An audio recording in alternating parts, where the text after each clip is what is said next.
We start at the National Assembly today, where lawmakers across the aisle continue to lock horns over the government-proposed extra budget. For more on the fate of this bill, I have our correspondent Moon Hye-ryeon standing by live. Hye-ryeon, it's good to have you on. So what is the latest there? Good afternoon, Sunny. The National Assembly's plenary session to vote on the new administration's first supplementary budget bill has been delayed, with disagreements between the ruling and opposition parties clouding the process. Lawmakers were scheduled to vote on the bill on Friday afternoon at 2 p.m., but the session was pushed back amid last-minute talks to finalize the bill at the Special Committee on Budget and Accounts meeting just prior to the plenary session. The budget was initially proposed at 30.5 trillion Korean won, or around $22 billion, and saw an expansion to just over $23 billion after committee-level reviews and adjustments. The session is expected to begin after the Special Budget Committee meeting concludes, which could be any minute now.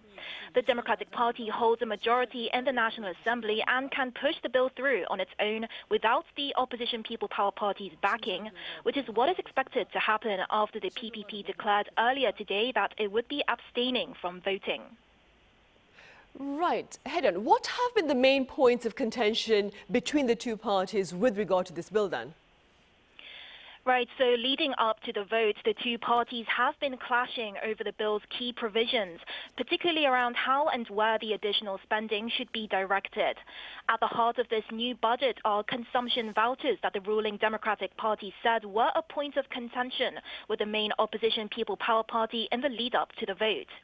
Depending on income, Korean citizens in the capital region will receive between 150,000 and 500,000 won in spending vouchers that can be used like a gift certificate at small local businesses.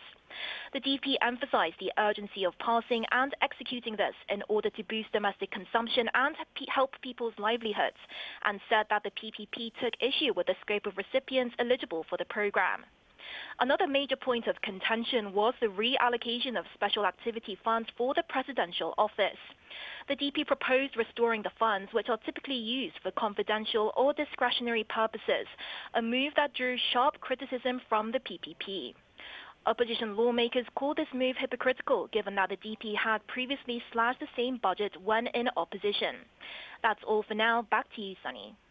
All right, Hye-ryeon, thank you for now, and do keep us posted.